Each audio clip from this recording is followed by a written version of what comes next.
بسم اللہ الرحمن الرحیم۔ السلام علیکم۔ ایک آدمی زخمی ہو کر گر پڑا تھا، باقی 3-4 آدمی تلواروں سے ٹوٹ پڑے۔ نواسہ شاہ حیران و پریشان ہو کر ایک طرف کھڑا تھا۔ مشعل کے رقص کرتے شعلے میں اسے خون بہتا نظر آ رہا تھا۔ اس پر حملہ کرنے والوں پر کس نے حملہ کیا تھا؟ امیر محترم، ایک آدمی نے کہا، آپ ٹھیک ہیں؟ زخمی تو نہیں؟ تب اس نے پہچانا کہ یہ تو اس کے اپنے محافظ دستے کے جوان تھے۔ اندر سے پنڈت دوڑا آیا، سخت گھبرایا ہوا تھا۔ ہڑبڑا کر پوچھنے لگا کہ یہاں کیا ہو رہا ہے؟ 4 ہندو زمین پر خون میں ڈوبے ہوئے پڑے تھے۔ آپ انہیں پہچانتے ہیں؟ ایک محافظ نے پنڈت سے پوچھا۔ انہوں نے امیر محترم پر حملہ کیا ہے۔ اوہ! پنڈت نے حیرت زدہ ہو کر نواسہ شاہ کو دیکھا اور بولا، امیر بھیرا، حضور ادھر اور اس وقت کیسے آ نکلے؟ میں گشت پر آیا تھا، نواسہ شاہ نے کہا۔ مندر کے اندر چلا گیا، ڈیوڑی کے دروازے میں داخل ہوا ہی تھا کہ انہوں نے مجھ پر حملہ کر دیا۔ پاپی، پنڈت نے حقارت سے کہا، ملیچ، اچھا ہوا مارے گئے۔ امیر مندر میں آئے تو ہم ان کے قدموں میں پھول نچھاور کریں۔ ان اچھوتوں نے امیر پر حملہ کیا ہے؟ اس نے مشعل کی روشنی میں چاروں کے چہرے دیکھ کر کہا، میں انہیں نہیں پہچان سکتا، یہ بھیرا کے معلوم نہیں ہوتے۔ نواسہ شاہ نہیں چاہتا تھا کہ محافظ مندر کے اندر جائیں، کیونکہ اسے خیال تھا کہ اندر لڑکیاں اور شراب ہوگی، مگر محافظوں کے کمانڈر کو اپنے فرائض کا احساس تھا۔ وہ نواسہ شاہ کو بتائے بغیر اندر چلا گیا۔ نواسہ شاہ بھی گیا۔ کمروں میں کچھ بھی نہیں تھا۔ ایک کمرے میں 2 آدمی تھے جو باہر مارے جانے والوں کے ساتھی تھے۔ پنڈت نے بتایا کہ یہ پجاری ہیں۔ نواسہ شاہ کا خیال تھا کہ وہ اکیلا مندر میں آیا ہے۔ یہ پہلا موقع تھا کہ وہ گشت پر نکلا تھا۔ اسے معلوم نہیں تھا کہ اس کا محافظ دستہ اس سے غافل نہیں ہو سکتا تھا۔ کماندار عقل مند تھا۔ اسے احساس تھا کہ امیر نو مسلم ہے اور ہندو اس پر قاتلانہ حملہ کریں گے۔ چنانچہ نواسہ شاہ رہائش گاہ سے نکلا تو کماندار 4 محافظوں کو عام کپڑوں میں ساتھ لے کر نواسہ شاہ کے پیچھے خاصا فاصلہ رکھ کر چلا گیا۔ یہ 5 دبے پاؤں چل رہے تھے تاکہ ان کے امیر کو بھی پتہ نہ چلے کہ اس کے پیچھے کوئی آ رہا ہے۔ آخر وہی ہوا جس کا کماندار کو خدشہ تھا۔ وہ بروقت مندر کے دروازے پر پہنچ گئے اور نواسہ شاہ کی جان بچ گئی۔ دوسرے دن اس واقعے کی تحقیقات ہوئی۔ پنڈت نے لا علمی کا اظہار کیا۔ وہ بہت پریشان نظر آتا تھا۔ بات آئی گئی ہو گئی۔ لاہور کے راج محل میں رانی پریم دیوی سخت غصے کے عالم میں اپنے کمرے میں تیز تیز ادھر ادھر چل رہی تھی۔ کمرے میں وہ 2 آدمی کھڑے تھے جو اپنے 4 ساتھیوں کو بھیرا کے مندر میں مروا کر وہاں سے آگے تھے۔ انہوں نے رانی کو تفصیل سے سنایا تھا کہ پنڈت نے سکھپال کو پھانسنے کا کیا انتظام کیا تھا، لیکن عین آخری لمحے ناکامی ہوئی۔ سیناپتی راج گوپال بھی وہاں موجود تھا۔ وہ کچھ بھی نہیں کہہ رہا تھا۔ اس سے ظاہر ہوا کہ میرا بیٹا بھیرا کا امیر ہوتے ہوئے بھی مسلمانوں کا قیدی ہے۔ رانی پریم دیوی نے کہا، میں اسے رہا کراؤں گی۔ اگر وہ وہاں رہنا چاہے گا تو بھی اسے لے آؤں گی۔ وہ اچانک گرج اٹھی، نکل جاؤ یہاں سے، دفع ہو جاؤ بزدلو۔ وہ دونوں آدمی باہر نکل گئے۔ راج گوپال وہیں کھڑا رہا۔ رانی نے اسے دیکھا اور بولی، تم میری محبت کا دعویٰ کرتے ہو، میرا ساتھ دو گے؟ تم کرنا کیا چاہتی ہو؟ راج گوپال نے کہا، اگر تم مجھے سزائے موت کی دھمکی دے کر کہو کہ میں بھیرا پر حملہ کر دوں تو بھی میں صاف انکار کر دوں گا۔ سنو گوپال، رانی نے کہا، غور سے سنو میں کیا کرنا چاہتی ہوں۔ اس کے دماغ میں جو آئی تھی وہ اس نے راج گوپال کو سنا دی۔ 10-15 دن گزرے ہوں گے کہ نواسہ شاہ دن کے وقت فوج کا معائنہ کر کے واپس آ رہا تھا۔ اس کا راستہ ایک سیاہ کالے رنگ کے بوڑھے نے روک لیا۔ اس کے ساتھ اسی رنگ اور اسی عمر کی ایک عورت تھی۔ ان کے کپڑے پھٹے ہوئے تھے، سر اور منہ پر گرد کی تہ بچھی ہوئی تھی، دونوں کی کمریں جھکی ہوئی تھی۔ وہ دونوں بہت لمبی مسافت طے کر کے آئے لگتے تھے۔ نواسہ شاہ نے گھوڑا روکا اور اتر کر ان کے قریب چلا گیا۔ بہت دور سے فریاد لے کر آئے ہیں، بوڑھے نے تھکی ہوئی اور رندی ہوئی آواز میں کہا، ہماری کہانی لمبی ہے، اپنے گھر میں آنے کی اجازت دیں، تنہائی میں عرض کریں گے۔ نواسہ شاہ نے اپنے محافظوں سے کہا کہ دونوں کو ساتھ لے چلو، ہم ان کی فریاد سنیں گے۔ نواسہ شاہ اپنے کمرے میں اکیلا بیٹھا تھا۔ بڑھیا کو اس کے کمرے میں داخل کیا گیا۔ نواسہ شاہ نے کہا، کہو کیا کہنا ہے؟ بڑھیا اس کے قریب چلی گئی اور اس کی آنکھوں میں آنکھیں ڈال کر بولی، کیا تو نہیں جانتا کہ ماں کو اپنے گمراہ بیٹے سے کیا کہنا ہوتا ہے؟ نواسا شاہ چونک اٹھا۔ وہ رانی پریم دیوی تھی۔ اس نے کہا، مت نگاہیں پھیر، مت حیران ہو، میری آنکھوں میں دیکھ، مامتا کی ماری ہوئی ماں کی آنکھوں میں دیکھ۔ نواسا شاہ کی نظریں ماں کی آنکھوں میں گرفتار ہو گئی۔ ماں نے تجھے کیوں جنا تھا؟ رانی نے کہا، اس لیے کہ اپنے دادا کے خون کا انتقام لے گا، ان بتوں اور مورتیوں کی توہین کا انتقام لے گا جن کی بے حرمتی مسلمانوں نے کی تھی۔ تیرا باپ بھاگ کر کشمیر چلا گیا ہے اور تو نے شکست کھا کر ہتھیار ڈال دیے ہیں۔ تو نے اپنے دادا کی طرح اور راجہ بجی رائے کی طرح خودکشی نہ کی، تو نے اپنے مذہب کے دشمن کا مذہب قبول کر لیا۔ تو نے یہ بھی نہ سوچا کہ تیری ماں کا رکھوالا کون ہے۔ اگر مسلمان لاہور پر حملہ کر دیں تو وہ مجھے بھی قیدی بنا لیں گے۔ ایک رانی مسلمانوں کی اس لیے قیدی اور باندھی ہوگی کہ اس کا بیٹا بے غیرت اور بزدل ہے، لالچی ہے۔ اس نے اپنا دھرم، عہدے اور رتبے کے عوض بیچ ڈالا ہے۔ نواسا شاہ کے منہ سے کئی بار نکل چکا تھا، ماں، ماتا جی، آپ، لیکن ماں کی زبان بے قابو ہو گئی تھی۔ وہ بولتی جا رہی تھی اور نواسا شاہ اس کے سامنے کھڑا تھا۔ ماں نے اس کے پاؤں تلے سے زمین نکال دی تھی۔ پنڈت اسے پہلے ہی گمراہ کر چکا تھا۔ اس رات کے بعد جس رات اس پر حملہ ہوا تھا، وہ مندر میں دوبارہ جانے کی سوچ بھی نہیں سکا تھا۔ یہ ایک کانٹا تھا جو اس کے دل میں اتر گیا تھا۔ پنڈت کی اس بات کو اس نے سچ مان لیا تھا کہ مسلمان حاکم اور سالار وغیرہ چوری چھپے عیش و عشرت کرتے ہیں اور اسے کہتے ہیں کہ اسلام میں یہ حرام ہے۔ اب ماں نے اس حلیے میں آ کر اس کے جذبات کو ایسا ہلایا کہ اسے چکر آنے لگے۔ ماں نے اسے نواسا شاہ سے سکھپال بنا دیا تھا۔ ماں کہہ رہی تھی، دیکھ تیری رانی ماں کیا حال اور صورت بنائے کھڑی ہے، پکڑی جائے تو یہاں تیری کوئی نہیں سنے گا، اور سوچ کہ تجھے محمود یہاں کا حاکم کیوں بنا گیا ہے۔ وہ تجھ سے ڈرتا ہے، اسے معلوم ہے کہ سکھپال اتنا بہادر اور دانش مند ہے کہ غزنی کی فوج کو ملیا میٹ کر دے گا۔ تجھ سے بچنے کے لیے اس نے تجھے سونے کے پنجرے میں بند کر دیا ہے۔ تیری شکست تیرے کسی گناہ کی سزا ہے۔ ہوش میں آ سکھپال، اپنے دیوتاؤں کے قہر سے ڈر۔ تمہارے ساتھ کون ہے ماں؟ سیناپتی راج گوپال، رانی نے جواب دیا۔ اسے بھی اندر بلا لو۔ نواسا شاہ نے دربان کو بلا کر کہا، اس بڑھیا کے ساتھ جو بوڑھا ہے اسے اندر بھیجو۔ راج گوپال جھکا ہوا کھانستا ہوا اندر آیا اور نواسا شاہ کو فرشی سلام کیا۔ دربان باہر نکل گیا تو نواسا شاہ نے راج گوپال سے کہا، اب سیدھے کھڑے ہو جاؤ۔ ماں مجھے ہوش میں لے آئی ہے، مجھے اپنی غلطی کا احساس ہو گیا ہے۔ میں رات کو یہاں سے نکل جاؤں گا، آپ دونوں واپس چلے جائیں۔ یہاں سے چوروں کی طرح نکل بھاگنا کوئی کمال نہیں۔ سیناپتی راج گوپال نے کہا، آپ راجپوت ہیں، راجکمار ہیں، اگر آپ ہمت کریں تو بھیرا آپ کا ہو سکتا ہے۔ مجھے معلوم ہوا ہے کہ آپ کے حکم سے راجہ بجی رائے کی فوج کو سلطان کی فوج میں شامل کر لیا گیا ہے۔ اگر یہ درست ہے تو میں آپ کو بتاتا ہوں کہ آپ کیا کر سکتے ہیں۔ رانی پریم دیوی اور راج گوپال بہت دیر بعد نواسا شاہ کے کمرے سے نکلے۔ دربان اور محافظوں کو وہ پہلے سے زیادہ بوڑھے اور تھکے ہوئے نظر آئے۔ کسی کو شک نہ ہوا کہ انہوں نے چہروں، گردن اور ہاتھوں پر ایسا محلول مل رکھا ہے جس سے ان کے رنگ گہرے سانولے اور جلد بوڑھی نظر آتی ہے۔ وہ قصرے عمارت سے نکلے اور مندر میں چلے گئے۔ وہ رات انہوں نے پنڈت کے ساتھ گزاری اور اگلے روز لاہور کو روانہ ہو گئے۔ 2 روز تک بھیرا کی فضا میں پراسرار سا ٹھہراؤ طاری رہا۔ تیسرے روز امیر بھیرا نواسا شاہ نے فوج کے اعلیٰ حکام کو بلا لیا اور کہا کہ اپنی فوج میں جو 4-4.5 ہزار ہندو ہیں، انہیں محاصرے میں لڑنے کا وہ تجربہ نہیں جو غزنی کی فوج کو ہے۔ کل تمام مسلمان فوج شہر سے باہر چلی جائے اور ہندو کماندار اور سپاہی شہر کے اندر رہیں گے۔ آپ لوگ باہر سے قلعہ توڑنے کی کوشش کریں گے اور ہم ہندوؤں کو سمجھائیں گے کہ قلعے کا دفاع کس طرح کیا جاتا ہے۔ اسی رات نواسا شاہ نے سپہ سالار اور اس کے نائب سالاروں کو اپنے ہاں بلا لیا۔ انہوں نے آ کر دیکھا کہ محافظ دستہ جو مسلمان ہوا کرتا تھا اس میں اب ہندو سپاہی ہیں۔ نواسا شاہ نے چند ایک محافظوں کو اندر بلا کر سالاروں اور ان کے دونوں نائبوں کو گرفتار کرا لیا اور حکم دیا کہ انہیں قید خانے کی الگ الگ کوٹریوں میں بند کر دو۔ اگلی صبح حکم کے مطابق فوج کی تمام تر مسلمان نفری باہر چلی گئی۔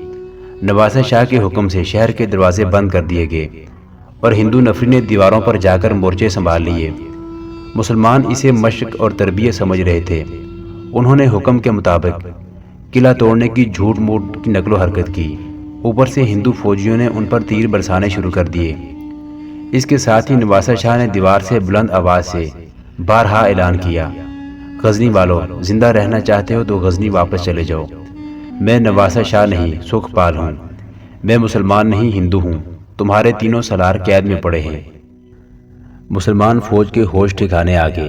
مشہور مورخین البیرونی، فرشتہ، گردیزی، انصری اور عتبی کی تحریروں کے مطابق غزنی کے مسلمان فوجیوں نے بھاگ نکلنے کی بجائے لڑ کر مرنے کو ترجیح دی۔ کسی بھی مورخ نے یہ نہیں بتایا کہ سپہ سالار اور اس کے نائبین کی غیر حاضری میں کمان کس نے سنبھالی۔ ہوا یوں کہ مسلمانوں نے ایک قاصد ملتان کو دوڑا دیا۔ ان کے پاس رسد اور سامان کی کمی تھی، لیکن اس کے باوجود انہوں نے سکھپال کا چیلنج قبول کر لیا اور للکار کر سکھپال کے اعلان کا جواب دیا، اے مکار راجے، تو اپنی فوج سمیت ہمارا قیدی ہے۔ اگر شہر میں کسی مسلمان باشندے پر ہاتھ اٹھایا گیا تو بھیرا کی اینٹ سے اینٹ بجا دیں گے اور ایک بھی ہندو زندہ نہیں رہے گا۔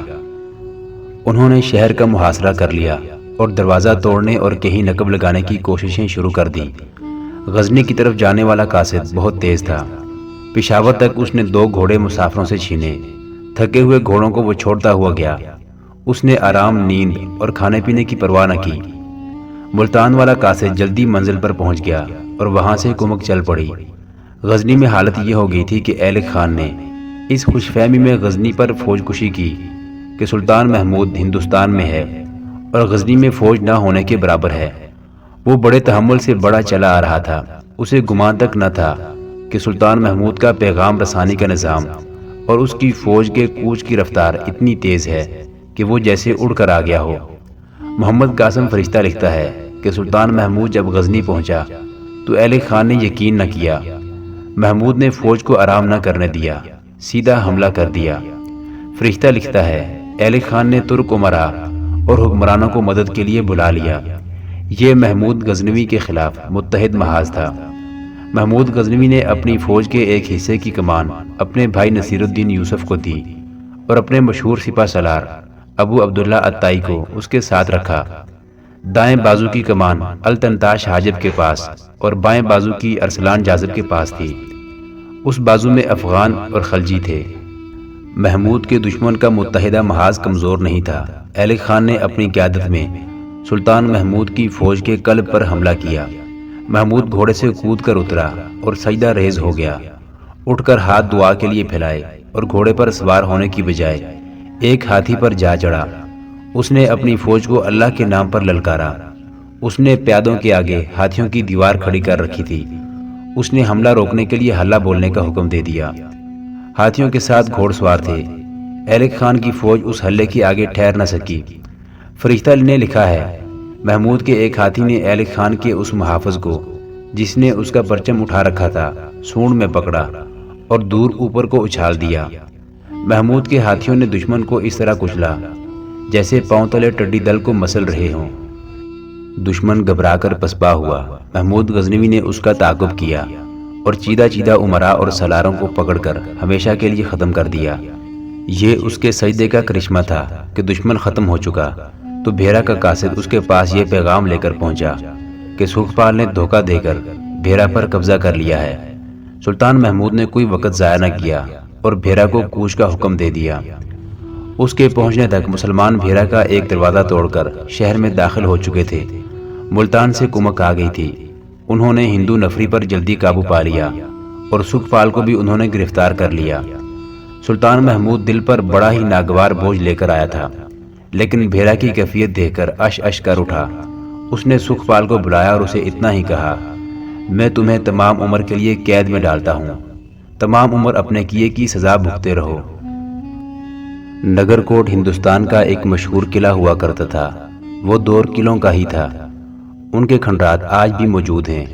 ایک سے ایک وسیع اور مضبوط قلعہ تھا، لیکن نگر کوٹ کے قلعے کو خصوصی شہرت اس لیے حاصل تھی کہ اس کے اندر بہت بڑا مندر تھا۔ مندر بجائے خود ایک قلعہ تھا۔ اس کے کمرے بھول بھلائیوں جیسے تھے۔ اس کا تہہ خانہ بھی تھا اس کے مندر میں گھوڑے اور ہاتھی گم ہو جاتے ہیں۔ مندر کی حفاظت کے لیے اس کے ارد گرد قلعہ تعمیر کر دیا گیا تھا۔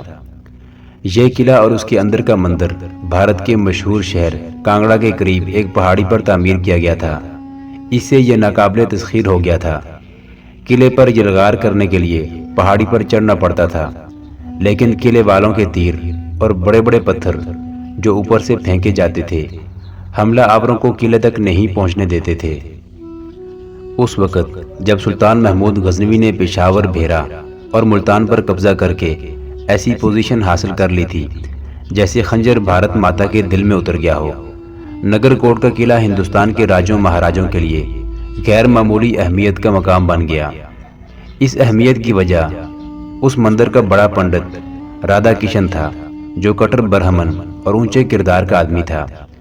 مندروں کے اندر کی دنیا کی جو باتیں مشہور تھیں ان سے یہ مندر پاک تھا۔ پنڈت رادھا کشن نے ایسا ماحول بنا رکھا تھا کہ وہاں عبادت کا مطلب صرف عبادت تھا۔ وہاں عورتیں بھی جایا کرتی تھیں، لیکن پنڈت نے حکم جاری کر رکھا تھا کہ کوئی عورت کسی پنڈت کے پاس نہیں بیٹھ سکتی اور مرد اور عورتیں اکٹھے عبادت نہیں کر سکتے۔ عورتیں اس کی عقیدت مند تھیں اور ہندوؤں کے رواج کے مطابق عورتیں اس کے پاؤں چھو کر ہاتھ اپنے ماتھے کو لگانے کی کوشش کرتی تھی، لیکن وہ کسی عورت کو، وہ بچی ہو خواہ بوڑھی، اپنے قریب نہیں آنے دیتا تھا۔ مندر میں چند اور پنڈت اور چیلے چانٹے بھی تھے۔ عورت کے معاملے میں وہ ان پر بہت سختی کرتا اور ان پر نظر رکھتا تھا۔ وہ کہا کرتا تھا کہ عورت فساد کی جڑ ہے اور عورت میں ایسا جادو ہے جو مرد پر سوار ہوتا ہے تو وہ کسی کام کا نہیں رہتا اور وہ بدی کے سوا کچھ اور سوچ ہی نہیں سکتا۔ اسی نظریے کے تحت وہ نوجوانی میں تارک الدنیا ہو گیا اور ہمالیہ کی یخبستہ وادیوں میں چلا گیا تھا، جہاں سے ہندوؤں کا مقدس دریا گنگا نکلتا ہے۔ 15 برسوں میں اس کا من مر گیا، اس کے نفسیاتی جذبات سرد پڑ گئے اور وہ گنگا کے ساتھ ساتھ پا پیادہ اتر آیا تھا۔ کانگڑا کے قریب نگر کوٹ کی ایک پہاڑی پر اس نے یہ مندر دیکھا تو وہ اس میں چلا آیا۔ اب اس کی عمر 50 اور 60 کے درمیان تھی، لیکن اس کے چہرے پر اور ڈیل ڈول میں بڑھاپے کے کوئی آثار نہیں تھے۔ اس کی آنکھوں میں جوانی کی چمک ابھی موجود تھی، دانت جوانوں کی طرح سفید اور چال میں جنگجو مہاراجے کا جلال تھا۔ وہ اپنی مثال دے کر کہا کرتا تھا کہ میرا جسم دنیا کے لہو و لعب سے اور عورتوں کے لمس سے پاک رہا ہے، اس لیے یہ 100 سال تک بھی ایسا ہی صحت مند اور تن و مند رہے گا۔ اور وہ کہا کرتا تھا کہ جس نے اپنی روح کو پاک رکھا اس کا جسم سدا جوان رہے گا۔ مذہب کے معاملے میں وہ کٹر تھا۔ رامائن مہابھارت اسے زبانی یاد تھی۔ اس کی زبان میں جادو تھا۔ لوگ اسے اوتار یعنی پیغمبر بھی کہا کرتے تھے۔ اسے ہندو مت کا ستون بھی اور قلعہ دار بھی کہا کرتے تھے۔ راجوں مہاراجوں پر وہ اپنا حکم چلایا کرتا تھا اور راجے مہاراجے اس کے قدموں میں بیٹھ کر بھول جایا کرتے تھے کہ وہ حکمران ہیں اور ان کی رعایا ان کے آگے سجدے کیا کرتی ہے۔ نگر کوٹ کے مندر میں دولت اور زر و جواہرات کے انبار لگے ہوئے تھے۔ تمام راجے مہاراجے مندر کو باقاعدگی سے دل کھول کر نقدی اور سونے چاندی کی صورت میں تحفے بھیجا کرتے تھے۔ کانگڑا کے تمام کسان اور زمیندار مندر کو مالیہ ادا کرتے تھے۔ بعض مورخوں نے لکھا ہے کہ اس علاقے کی کھیتیاں مندر کی ملکیت تھی اور کسان مندر کے مزارع تھے۔ اس دولت کو پنڈت رادھا کشن نہ خود اپنے استعمال میں لاتا تھا اور نہ کسی دوسرے پنڈت کو ہاتھ لگانے دیتا تھا۔ کہا کرتا تھا کہ یہ ملک اور ہندو مت کے دفاع کے لیے وقف ہے، اس کا کچھ حصہ غریبوں اور یتیموں کی امداد اور تعلیم پر خرچ ہوتا تھا۔ 1007 عیسوی بمطابق 398 ہجری کا واقعہ ہے، جب سلطان محمود غزنوی نے پہلے آج کے اٹک کے گردنواں میں لاہور کے راجہ انند پال کو شکست دے کر ایسا بگایا کہ وہ کشمیر چلا گیا اور اپنی راجدھانی سے لمبا عرصہ غیر حاضر رہا۔ پھر سلطان نے بھیرا کے راجہ بجی رائے کو شکست دی اور فوراً بعد ملتان پر حملہ کر کے ہندوؤں اور عیسائیوں کے اعلی کار کرامتیوں کی گدی اکھاڑی اور ملتان کو اپنی سلطنت میں شامل کر لیا۔ اور پھر انند پال کے بیٹے سکھپال نے سلطان محمود سے بھیرا کے میدان میں شکست کھا کر ہتھیار ڈالے اور اسلام قبول کر لیا۔ اس نے سلطان کی غیر حاضری میں غزنی کی فوج کو دھوکہ دے کر بھیرا پر قبضہ کرنے کی کوشش کی، مگر بری طرح ناکام رہا اور سلطان محمود نے غزنی کی خانہ جنگی سے فارغ ہو کر بھیرا آ کے سکھپال کو عمر بھر کے لیے قید میں ڈال دیا۔ 1007 عیسوی میں اسلام کا کانٹا مہابھارت کے دل میں اتر گیا تو نگر کوٹ میں پنڈت رادھا کشن کی نیندیں حرام ہو گئیں۔ اسے مسلمانوں کی فتوحات کی اطلاعیں بھیرا، پشاور اور لاہور سے ملی تھی، اور اسے یہ بھی بتایا گیا تھا کہ مہاراجہ آنند پال راجدھانی سے غیر حاضر ہے۔ پنڈت رادھا کشن نے ہندوستان کی ریاستوں اجین، کنوج، گوالیار، کلنجر جو موجودہ کوٹی آزاد کشمیر ہے، اور اجمیر کے راجوں مہاراجوں کو نگر کوٹ بلایا۔ سب نے حکم کی تعمیل کی۔ کیا تم سب نے عیش و عشرت کا پھل پا لیا ہے یا کچھ اور مانگتے ہو؟ پنڈت رادھا کشن نے مندر میں بٹھا کر ان مہاراجوں سے کہا، تمہاری شکست کی وجہ صرف یہ ہے کہ تم نے اپنے محل سورگ کی طرح بنا رکھے ہیں۔ تمہیں سلاتی ہیں تو عورتیں، تمہیں جگاتی ہیں تو عورتیں، تمہیں نہلاتی ہیں تو عورتیں، اور عورتیں بھی وہ جو حسن میں بے مثال اور بے حیائی میں لاجواب ہیں۔ تم پیاس میٹھی شراب سے بجھاتے ہو۔ شکست راجہ آنند پال نے کھائی ہے۔ ایک مہاراجے نے کہا، مسلمان جب میرے مقابلے میں آئیں گے تو اس دیش کے ہر ہندو نے شکست کھائی ہے۔ پنڈت رادھا کشن نے گرج کر کہا، کیا تم ہندو نہیں ہو؟ غزنی کے ایک مسلمان سلطان نے ہندو دھرم کو شکست دی ہے۔ یہ تمہاری شکست ہے، یہ میری شکست ہے۔ کیا بھیرا اور ملتان کے مندر تمہارے لیے مقدس نہیں؟ مسلمانوں نے دیوی دیوتاؤں کے جو بت اور اوتاروں کی جو مورتیاں توڑ پھوڑ کر باہر پھینکی، اور مسلمانوں نے جنہیں اپنے گھوڑوں کے قدموں تلے روندا، ان کا تمہارے دھرم کے ساتھ کوئی تعلق نہیں تھا۔ جہاں شنکھ اور گھڑیال بجتے تھے، جہاں کے پیڑ پودے اور جہاں کی ہوائیں بھجن اور اشلوک سنا کرتی تھی، وہاں اب اذانیں سنائی دیتی ہیں۔ راجوں مہاراجوں پر سناٹا طاری ہو گیا۔ پنڈت کہہ رہا تھا، وہاں کی اذانیں مجھے یہاں سنائی دے رہی ہیں۔ میں راتوں کو سوتا نہیں، مجھے ہری کشن اور ہری رام کی بجائے اذانیں سنائی دے رہی ہیں۔ میں مندر کے اندر جانے سے ڈرتا ہوں، مجھے بت غصے سے گھورتے ہیں۔ میں نے مورتیوں کے چہروں پر قہر دیکھا ہے۔ مجھے یہ سارا مندر، یہ قلعہ اور یہ پہاڑ جن پر یہ کھڑے ہیں، سب ہلتے اور لرزتے ہوئے لگتے ہیں۔ کیا تم برداشت کر لو گے کہ مسلمان انہیں بھی آ کر توڑ دیں اور اس مندر میں بھی اذانیں گونجیں؟ ایسا نہیں ہوگا مہاراج۔ سب کی پرعزم آوازیں اٹھی، ہم اپنا سب کچھ قربان کر دیں گے۔ اس دیش میں جو مسلمان آگے ہیں، ان میں سے کوئی بھی زندہ واپس نہیں جائے گا۔ وہ واپس نہیں جائیں گے۔ پنڈت رادھا کشن نے طنزیہ لہجے میں کہا، وہ یہاں تک آئیں گے۔ میں اپنی روح کی آنکھوں سے دیکھ رہا ہوں، اپنی عقل کی آنکھوں سے دیکھ رہا ہوں کہ وہ آئیں گے۔ وہ اس لیے آئیں گے کہ تم یہاں نہیں ہو، تم عورت اور شراب کے نشے میں گم ہو گئے ہو۔ کیا مسلمان حسین اور جوان ناچنے گانے والیوں کو اپنے ساتھ رکھتے ہیں؟ جس طرح تم اس اونچے مندر میں آئے ہو اور اپنے ساتھ پاپ کا سارا سامان لائے ہو۔ میں کیوں پریشان ہو رہا ہوں؟ مجھے نیند کیوں نہیں آتی؟ میں راتوں کو گنگا ماتا کی آغوش میں ڈوب کر کیوں رویا کرتا ہوں؟ میری کوئی راجدھانی نہیں، میری کوئی ریاست نہیں جس کا مجھے غم ہو، لیکن میری آنکھوں سے دیکھو، میری عقل سے سوچو، یہ سارا دیش میرا دیش ہے۔ یہ لڑائی کسی زمین کے لیے نہیں لڑی جا رہی، یہ ہندو دھرم اور اسلام کی لڑائی ہے۔ محمد بن قاسم کے بعد ہمارے دادا پردادا نے بڑی مشکل سے اسلام کو اس دیش سے نکالا تھا، مگر آج اسلام ایک بار پھر طوفان کی طرح آیا ہے، اور تم عیش و عشرت میں بدمست ہو۔ تم مذہب کو بھول جاؤ، اپنے آپ کی سوچو۔ تم شکست کھا گے تو کہاں جاؤ گے؟ تمہاری لاشوں کو کریا کرم نصیب نہ ہوگا۔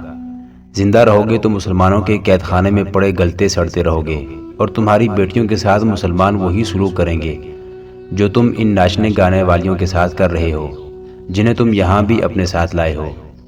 پنڈت کی آواز میں اور اس کے الفاظ میں ایسا تاثر پیدا ہوتا چلا گیا کہ راجوں مہاراجوں کا خون کھولنے لگا۔ وہ بھڑک بھڑک کر سلطان محمود پر جوابی حملے کی باتیں کرنے لگے۔ وہ غزنی کی فوج کو اپنی متحدہ فوج سے بھیرا اور ملتان میں محصور کر کے ختم کرنے کی باتیں کر رہے تھے۔ عقل سے کام لو، پنڈت نے کہا۔ اپنی تمام فوجوں کو اکٹھا کر کے پشاور کی طرف کوچ کرو اور مسلمانوں کے سلطان کو وہاں کہیں پہاڑی علاقے میں گھسیٹ کر لڑاؤ، اسے وادیوں میں گھما گھما کر مارو اور غزنی پر چڑھائی کر دو۔ بھیرا اور ملتان خود ہی تمہاری جھولی میں آگ گریں گے۔